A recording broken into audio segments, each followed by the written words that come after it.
Muito bem. A semana passada eu fiz aqui um experimento que me revelou muito sobre o estado de coisas no Brasil, confirmando coisas que eu já imaginava há muito tempo. Eu coloquei lá uma notinha dando ciência de um experimento que eu tinha assistido em várias versões, o mesmo experimento, em páginas de terraplanistas, experimento no qual eles negavam o famoso argumento do navio que desaparece no horizonte. Quer dizer, alegados, vamos dizer, prova da esfericidade da Terra é o fato de que o navio no horizonte ele vai desaparecendo, primeiro pela parte de baixo, no fim sobra só a parte do meio para cima do casco e no fim só o mastro, né? Eles fizeram experimento várias vezes, em vários lugares, todos com muito cuidado, especialmente os do site que eles chamam Terra Convexa, né? Fizeram várias vezes, fizeram no Lago Titicaca, no Rio de Janeiro. E o fato é o seguinte, o navio desaparece por efeito de refração, mas com um telescópio você consegue ainda observar que ele está lá, tá certo? E alegar a refração é o contrário, a refração faz desaparecer a parte de baixo. A parte de baixo aparece até em estrada, quando você está vendo o carro longe, some os pneus, depois some metade, né? O sujeito fez também um experimento, ele andando num corredor, o sapato dele vai desaparecendo, e assim por diante, quer dizer, a coisa vai desaparecendo de baixo para cima. Lógico que isso aí é só um dos inumeráveis argumentos que pode ser posto em discussão, né? Então, se existe uma teoria qualquer, você tem inumeráveis argumentos e experimentos em favor dela, bom, você derrubar um deles não quer dizer que a situação está encerrada. E eu coloquei só isso, digo, olha, eu não entendo desse negócio de terra plana, não estudei isso, mas eu vi esse aqui e achei interessante e não achei nenhuma refutação efetiva. Tinha algumas tentativas de refutação, mas todas elas voltavam a usar o mesmo argumento que estava sendo ali discutido. Isso aí não vale, isso aí chama-se, em lógica, chama-se petição de princípio. Quer dizer, você toma como premissa aquilo mesmo que você está querendo demonstrar. É um erro lógico banal. Muita gente mandou, por exemplo, outros então... Bom, vários usavam argumentos clássicos também. Mas esses argumentos não estavam em discussão. Estava em discussão somente este problema do navio no horizonte. Assim eu falei, bom, vamos ver como é que o pessoal vai reagir a isso. Imediatamente surge uma discussão feroz, pró e contra a terra plana. Eu digo, mas eu não falei nada de terra plana, pô. Eu só falei de um experimento, né? Esse experimento, somado a outros, e a uma infinidade de argumentos, pode levar, vamos dizer, a um argumento em favor da terra plana, tá certo? Mas ele, por si mesmo, ainda não colocou, vamos dizer, a planicidade da Terra em discussão. Então, eu vi o seguinte, no Brasil as pessoas não leem o que está escrito. Isso já dizia o Cláudio Moura Castro, que tinha excelente coluna sobre educação na Veja, e o brasileiro não lê o que está escrito, ele lê aquilo que ele imagina que, no fundo, o autor quis dizer. E aparecia vários caras lá assim dizendo, não, confessa logo que você é terraplanista. Eu digo, mas como que eu vou confessar? Eu não sei se eu sou terraplanista, eu não sei nada a respeito desse assunto. Eu sou total ignorante nisso aqui, eu apenas vi uns vídeos e achei que esses vídeos, no tocante a este ponto do navio que desaparece no horizonte, estava certo e ninguém tinha refutado, né? Daí aparece um sujeito, dessa vez um terraplanista, dizendo, Olavo diz que a terra plana não pode ser refutada, é irrefutável. Eu falei, não falei nada disso, nem falei de terra plana, muito bem que sou irrefutável. Eu falei, quem sou eu para entrar nesse assunto? Eu digo, se vocês querem discutir negócio de terra plana, vocês têm que discutir com os caras que se dedicam a isso, ou a favor ou contra. Dos que estão a favor, tinha lá o J. Martins e o Afonso de Vasconcelos Lopes. Esses entendem mesmo do assunto. E olha, discutir com eles não é fácil. Por isso mesmo, eu não me meto a discutir. Eu só fiquei neste ponto do filminho. O filminho é muito claro ali. Então, daí eu me lembrei o seguinte, eu me lembrei que na Idade Média havia concepções da Terra que misturavam o negócio da Terra esférica e Terra plana. Dizia, não, a Terra é grosseiramente esférica, mas tem pedaços planos. E isso aí desapareceu por volta de 1600 e foi substituído pela ideia da esfera completa, não é isso? Que é justamente o que está em discussão agora. Daí aparece os caras e falam, não, você é uma besta quadrada, porque Eratóstenes já demonstrou isso aí, não sei quando. Eu falei, Mas, pô, você não sabe nem o nome do cara, você está misturando Eratóstenes com Aristóteles, pô, né? Me dá palpite. Daí aparece aquela besta do Felipe Feto, né? Dizendo, olha aqui a refutação, seu asno, e põe aquela foto da NASA, né? Que é chamado Mármore Azul, né? Essa foto é totalmente fake. A NASA confessou que é fake, ela montou aquilo com pedacinhos de outras fotos. Aquilo não é uma foto da Terra. Ademais, a NASA, a credibilidade da NASA é mínima. A NASA já disse que os filmes originais do passeio na Lua foram perdidos porque eles usaram para gravar outras coisas, estavam com falta de fita e gravaram. Você imagina, a NASA, com o seu orçamento de trilhões do dia a dia para comprar fita, pegou essa fita preciosa, né, documenta os caras andando na Terra e usou para gravar não sei o que, sei lá, cena de sexo, não sei qualquer coisa, festinha de aniversário, e sumiu, né? Depois o Neil Armstrong e o Buzz Aldrin, né, foram para a Holanda e deram para o presidente da Holanda uma pedra da Lua, né, um monumento, um negócio de documento histórico. Era falsa, era madeira petrificada. Quer dizer, tem tanta treta na NASA que eu acho melhor não alegar. Não estou negando a autoridade da NASA, mas você não pode tomá-la como um elemento probante e indiscutível. Isso é estupidez. E o pessoal continuou discutindo a Terra plana, e ninguém falava nada do experimento. Quando falava era para xingar o experimento, só xingar. Não, esse é uma besta, o cara usou a máquina Nikon, não sei o quê, patati, patati. Meu Deus do céu, eu não consegui criar uma discussão sobre o ponto do qual eu estava falando. Criei discussão sobre milhões de coisas, né? Inclusive, eu agora disse alguma coisa sobre a NASA, mas nos posts eu não disse nada contra a NASA. Mas daí os caras já estão discutindo, não, isso é teoria da conspiração contra a NASA. Eu falei, mas eu não falei de NASA nenhum, agora que eu estou falando, pô, né? Em suma, eu vi que o pessoal tem um problema de foco, assim, terrível. Aquele problema assinalado mesmo pelo Cláudio Moura Castro. As pessoas não leem textos, elas adivinham. Todo mundo está lendo assim. Alunos meus, que sempre me pareceram alunos sérios, bem inteligentes, fizeram isso, meu Deus do céu. Quer dizer, você quer discutir a Terra plana? Tá bom, você discute a Terra plana, mas vai discutir na sua página do Facebook, né? E vai discutir com as pessoas que estão tratando disso, que estão interessados nisso, né?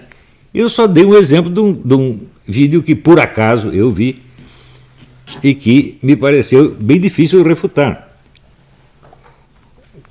Na verdade, eu não sei se é possível refutar esse experimento, porque a única maneira de refutá-lo seria fazer um experimento oposto. Mas como fazer? Materialmente, como você vai fazer? Depois que você já botou o negócio no telescópio, o navio já apareceu inteiro quando ele deveria ter aparecido, como é que você vai fazer? Vai fazer o navio desaparecer? Eu não sei como refutar isso aí. Eu acho que este argumento dos terraplanistas, este especial, é irrefutável. Agora, a teoria da Terra plana é um negócio enormemente complicado. E tem aquela teoria do domo, que em cima tem as águas, aqui tem a atmosfera está presa dentro do domo. Outro que diz que embaixo tem um volume que tem cercado pela... o Polo Sul, a Antártida não é um continente, é um muro, etc. Tudo isso eu não sei nada e não estou discutindo nada disso. Para você enfrentar a Terra plana, você vai ter que pegar todos os argumentos deles e discutir um por um. Eu não tenho tempo, nem interesse de fazer, nem capacidade de fazer isso, né? Mas se você está discutindo isso, você não está discutindo comigo, você está discutindo com eles. Agora, você não vai discutir com o Afonso, porque você vai se ferrar. Porque ele sabe muito mais geofísica e astronomia do que todos esses juntos, né? Tem um rapaz que eu gosto até muito, ele diz o argumento dele: o movimento das formigas na Terra prova que a Terra é esférica. Você está brincando comigo, é? E as formigas se orientam baseadas num modelo esférico. Pode até ser que elas façam isso, mas não prova que elas tenham razão, não é isso? Então, os animais podem, né, se orientar por milhares de sistemas de referência que só existem para eles.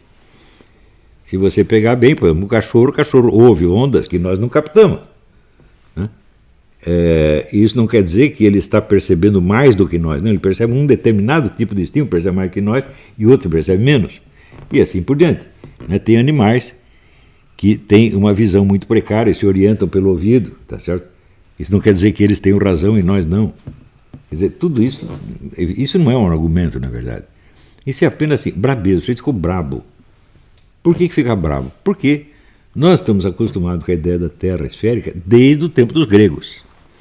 Se bem que muitos desses adeptos da teoria do globo dizem que na Idade Média todo mundo acreditava em terra plana, que é uma coisa de uma ignorância monstruosa. Né? Terra plana, teoria mesmo da terra plana, você tem que ir muito antes da Grécia para você encontrar isso. Quando chega ali no Hiparco e Eratóstenes, acabou, né? Todo mundo já falava em terra esférica. Né? Então é uma coisa muito antiga.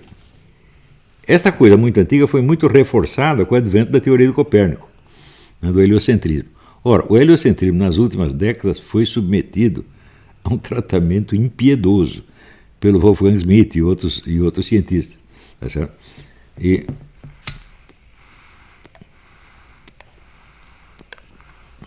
Então, evidentemente, se você adere à ideia da Terra plana, você vai também ficar contra o heliocentrismo, porque essa Terra plana só é concebível como estática. Então você tem uma Terra plana estática e tudo está girando em volta. Bom, este problema é infinitamente complicado, está muito acima da minha capacidade. Eu precisaria, vamos dizer, se eu dedicasse pelo menos 2 anos da minha vida para isso, talvez eu tivesse uma conclusão. Mas é o tal negócio, as pessoas não estão discutindo o que eu disse, elas estão discutindo, vamos dizer, as imagens que por associação de ideias elas ligaram com aquilo. Mas isso não é leitura, isso é analfabetismo funcional gravíssimo. Quer dizer, você não tem a apreensão do sentido específico do que está escrito. Você só pega coisas parecidas, análogas, às vezes longínquamente análogas. Ora, eu vejo que no Brasil, tudo que se escreve a meu respeito, na mídia, é tudo assim. A gente não vê o que eu disse e o que eu fiz. Ele associa com alguma coisa. E essa coisa para ele é a realidade. Loucura, loucura mesmo. Baseada assim, em pessoas que não lê o que está escrito. Lê aquilo que se passa na imaginação dela. Né? Quando ela lê aquelas coisas, passa uma série de imagens e ela acredita nessa imagem. E agora, com o negócio da Terra plana, não falei nada de Terra plana. A expressão Terra plana nem apareceu. Eu disse, olha, eu vi esse experimento que mostra as águas planas, a planicidade da superfície da água. E pronto, virei não apenas um terraplanista, mas virei o chefe da escola terraplanista no Brasil. E está um monte de gente escrevendo sobre isso na mídia. Mas que são loucos mesmo, né? Agora, os meus livros esses caras não leem, nem têm capacidade. Né? Daí,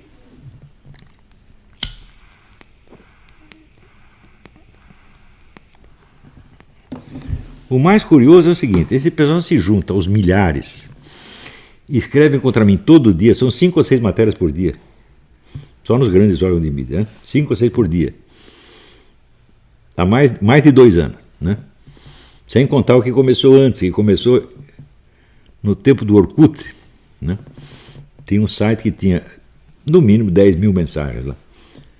Faz tudo isso e depois ainda aparece um cara que me chama de covarde. Eu digo que se juntem 10 mil pessoas para bater em um, ele que é o covarde.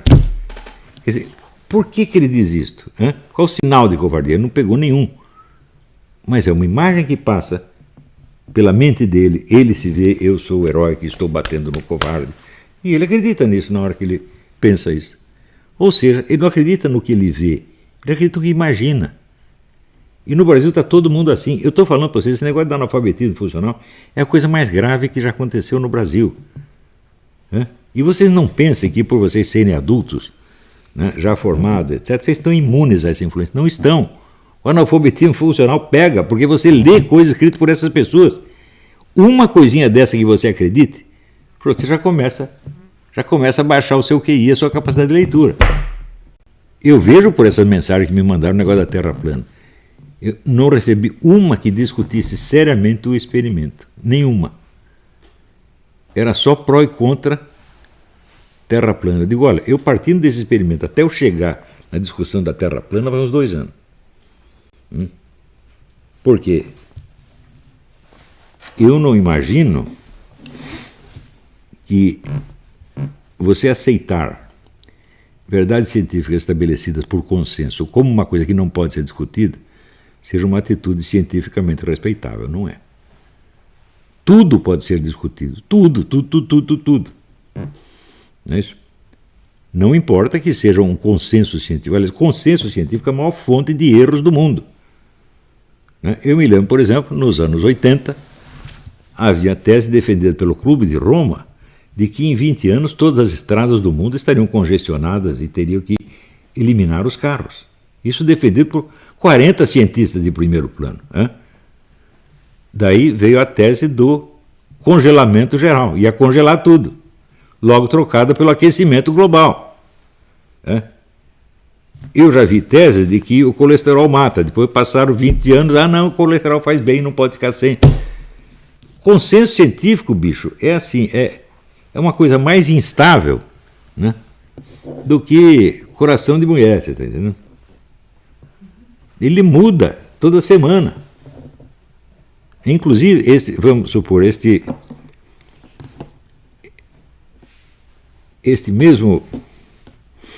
nesta mesma questão, vamos dizer, de terraplanismo e globismo, eu chamo de globismo, eles chamam de globalismo, que é errado, globalismo é outra coisa, né? Esse consenso já mudou inúmeras vezes. Não há uma teoria científica que seja unânime na ciência, nenhuma. Por exemplo, todo mundo... se você pegar, por exemplo, os cálculos que Newton fez da gravidade, você vai ser um cálculo de demonstração canônica, o cálculo está certíssimo. Só que é o seguinte, quando você vai estudar um negócio direito, Newton confessava que ele não sabia o que era a gravidade. Então foi apenas um fenômeno que ele mediu. E não dá para você saber realmente se existe aquilo, ou se é o peso dos objetos que os puxa para baixo. É algo que o atrai ou é ele que se empurra? Até hoje isso está em discussão. Uma coisa que ninguém duvida que existe a gravidade. Nossa, quer dizer, ninguém duvida que as coisas que você solta no ar caem. A explicação científica por trás disso pode dar ainda discussão por milênios. Lei da relatividade. Um dia eu disse assim, o Einstein criou a teoria da relatividade para se livrar das consequências geocêntricas do experimento de Michelson e Morley. Porque eles diziam o seguinte, se a Terra está rodando, a velocidade da luz numa direção deve ser maior do que na outra direção, porque ou ela acompanha a Terra ou ela vai contra a Terra. Mediram tudo quanto é jeito, não tinha diferença nenhuma. Resultado, a Terra não está se mexendo para parte alguma. O Einstein leu isso, ficou apavorado e disse, agora nós temos que criar um sistema de... Ou nós aceitamos isto, ou nós vamos ter que criar um sistema de referência completamente diferente. Então, ele criou a teoria da relatividade para se livrar das consequências possivelmente geocêntricas do experimento de Michelson e Morley. Eu disse isso, você não imagina quantas cartas indignadas eu recebi. Quando isso é uma realidade histórica, qualquer biografia do Einstein conta isso. Pode ser assim, a biografia mais... como é que se diz? Elogiosa da paróquia. Todos dizem isso. O negócio também da gravidade, eu digo a mesma coisa que eu falei da gravidade, que todo mundo xingou, apareceu o Michio Kaku falando da mesma coisa.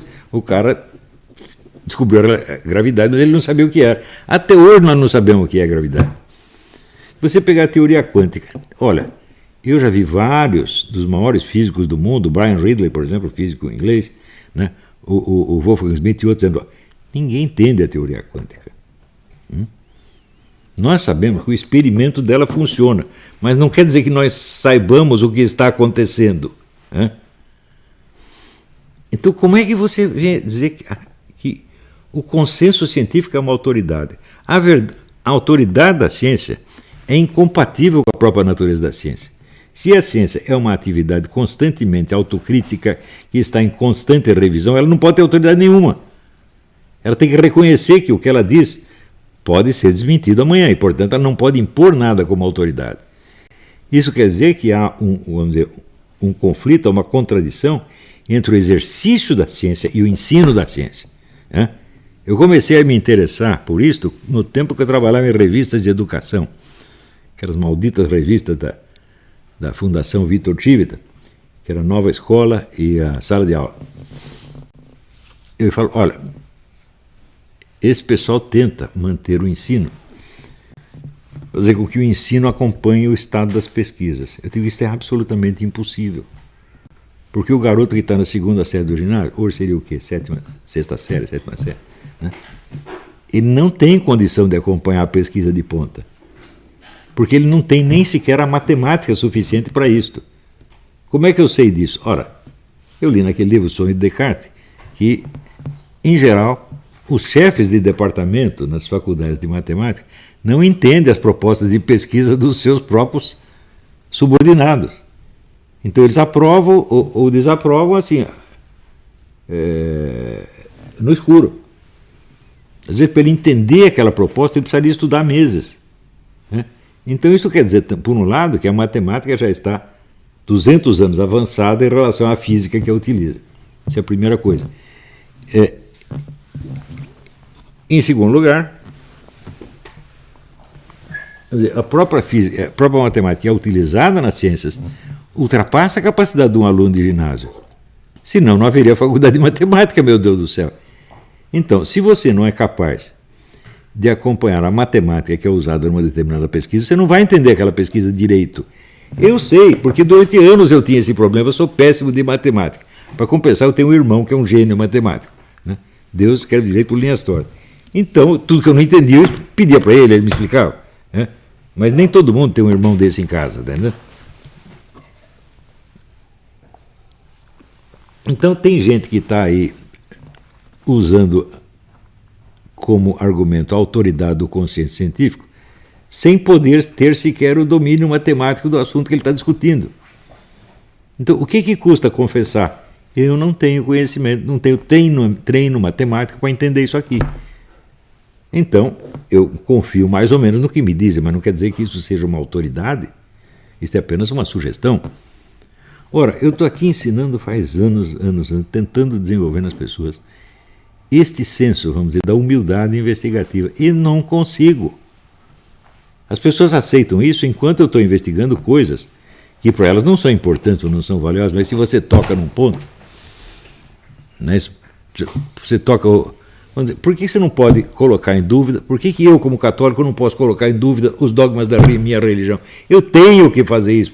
Por quê? Se você não duvida de uma tese, você não a entende. A mente humana só funciona por dialética, por oposição, né? Então, como é que, vamos dizer, você pega o maior santo católico, Santo Tomás de Aquino, Santo Agostinho, como é que eles entendiam o negócio? Ué, entendiam tentando refutar, meu Deus do céu. Agora, não pode fazer isso, porque o seu fulano, o pastor, o padre, o bispo, o cardeal, não quer. Ou porque você fica com medo daquilo, né? Ora, a dúvida faz parte inerentemente da dialética da fé, né? Ora, a fé, dizia São Paulo, é a crença nas verdades que você ainda não viu, né? Então você não viu, você está sabendo só por adivinhação. Você não pode crer nisso do mesmo modo que você crê que 2 mais 2 é 4. É um modo diferente de crer. Você está entendendo? Tanto que a fé inclui como um dos seus elementos essenciais a esperança. A esperança é a esperança de uma coisa que não se realizou ainda. Agora, o 2 mais 2 é 4, ele está dando 4 faz muito tempo. Então, são modos diferentes de crer. E as pessoas querem, vamos dizer, afirmar o dogma da sua religião como se fosse do tipo 2 mais 2 é 4. Ou seja, uma coisa autoevidente. E, bom, há coisas na religião que são autoevidentes.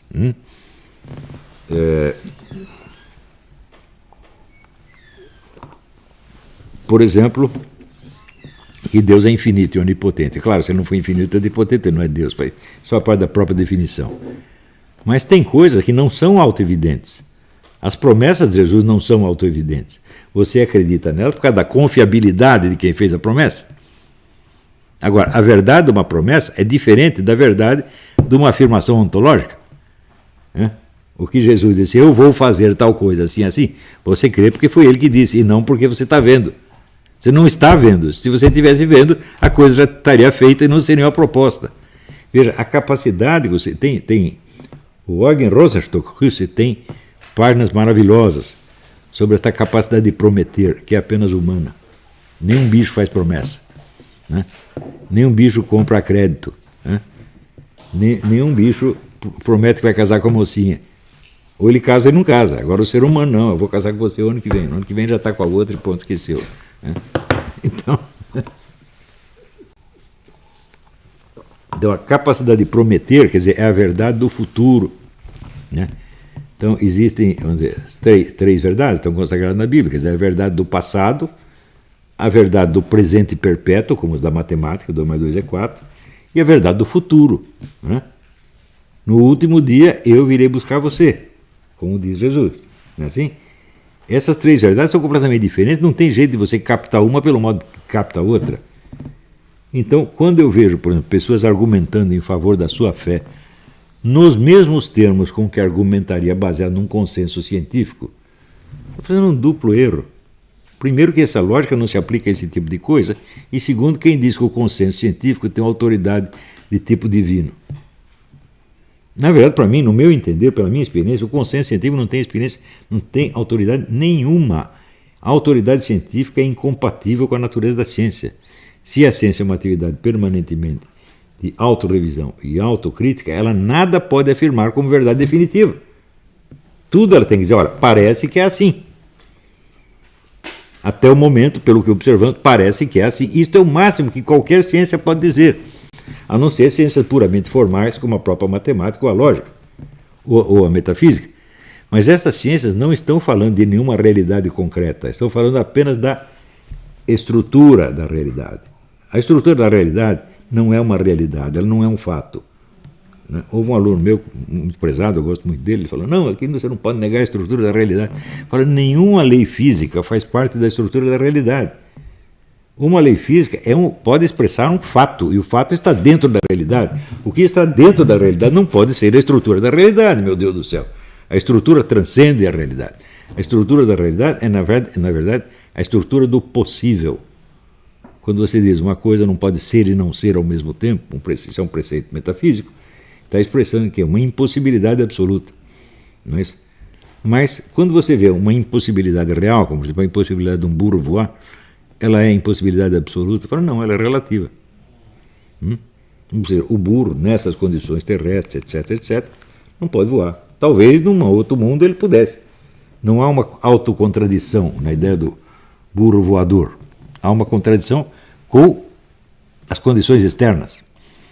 Do mesmo modo como no caso da Terra esférica, não há contradição metafísica numa Terra em formato de disco, de panqueca, de bolinho de aniversário. Não há, pode haver contradição com os fatos. Né? Isso contradiz os fatos observados, mas dizer, não, isso contradiz a estrutura da realidade. Fala, não, você sempre foi um cara inteligente ainda. Não diga uma coisa dessa.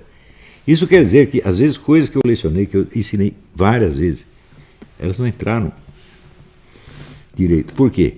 O nego estuda o Olavo uma vez por semana, o resto da semana ele passa ouvindo a Globo, lendo a Folha de São Paulo, e pronto, e vai deteriorando a sua inteligência. E pensa que não, né? Quer dizer, o QI de uma pessoa não é uma conquista que você fez uma vez para sempre. Ele baixa dependendo do material que você está consumindo. No Brasil, a gente sabe que o nosso QI está baixando há 40 anos. Alguém pode se deixar achar imune a isso? Não. Por que você acha que eu fugi daí, gente? Hã? Por que eu estava ficando burro? Estava mesmo. Eu vim para cá, melhorou tudo. Hã? Não quer dizer que eu estou livre para sempre, porque também existe a burrice americana, também pode infectar você. Então, por exemplo, aqui você vai consultar um médico, o médico está mais preocupado em não ser preso do que em curar você. Né? Ele morre de medo de processo. Né? Então essa é a primeira preocupação dele. Né? O primeiro exame que ele faz é de ordem jurídica, não médica. Né? Então tem isso prejudica as pessoas. Não é isso? Todos esse código politicamente correto, essa besteira toda, faz um mal desgraçado. Por quê? Porque você tem medo de ser punido pela violação. Todo mundo tem. E a partir da hora que você tem medo de dizer as coisas como você as vê, você reprime a sua visão. A famosa brincadeira do Groucho Marx, né? Afinal, você vai acreditar em mim ou nos seus próprios olhos? Eu acho essa a piada mais importante do mundo. Porque no século XX e agora no XXI, todo mundo está sendo submetido a esse tipo de prisão. tipo de opressão. Você vê um homem que diz que é mulher, você tem que dizer que ele é mulher, senão você pode ir para a cadeia. Como é que é isto? Então eu estou vendo um rinoceronte e tem que dizer que é uma galinha. Você pensa que isso não está acontecendo? Está. Né? Bom, daí você diz, não, então eu minto só para agradar eles, mas por dentro eu continuo sabendo. Quanto tempo você aguenta manter convicções que você não pode sequer declarar, que não pode ter uma fórmula verbal? Né? Eu vejo que ideias que eu tenho e que eu não escrevi, eu perdi. Se eu tivesse escrito todas as ideias que eu tive, eu seria prêmio Nobel de Literatura, mas não sou ainda porque não escrevi. Tem muitos livros geniais do Olavo de Carvalho que só existiram aqui, não existem mais. E você acha que você consegue manter essas crenças profundas, né? Sem poder escrever, sem poder falar, sem poder discutir com ninguém? Não, elas mudam. O que eles te impedem de dizer, você acaba esquecendo. E às vezes não é uma proibição formal. É pior ainda, proibição tácita. E você acha que vai pegar mal. Então, por isso é que eu sempre disse para vocês, é importante você só ter amizade com pessoas que estão buscando a verdade. Você se livre dos outros amigos. Uma vez um aluno meu que eu gostava muito disse, se eu continuar estudando aqui, daí minha namorada não vai me chamar de meu fofinho. Eu disse, manda essa prostituta embora, rapaz, arruma outra melhor. Quer dizer, você para conservar amizades que não prestam, você sacrifica coisas preciosas de você. Eu quero ver no juízo final você pedir ajuda para esses caras. Vai pedir para sua fofinha. Também, há coisas que acontecem que cada vez me espantam mais, e o que mais me espanta é ver que as pessoas não se espantam com aquilo. Por exemplo, quando o número de homicídios anual no Brasil chegou a 70 mil, que dá 3 guerras do Iraque em tempo de paz, e o pessoal está discutindo corrupção, o nosso dinheiro, roubaram o nosso dinheiro. Se dando dinheiro, pô. O dinheiro vale tanto mais que a vida humana assim. Daí agora fizeram lá um acordo com a China, com a Huawei, que é a empresa que já foi expulsa dos Estados Unidos e da Polônia, empresa criminosa, empresa ligada ao serviço de inteligência chinês, e vão entregar as identidades de todos os brasileiros para a Huawei, ou seja, para o serviço secreto chinês. O serviço secreto chinês vai ter controle total do que se passa no Brasil. Ou seja, vendemos o Brasil. Para quem? Para um governo genocida, assassino de cristãos.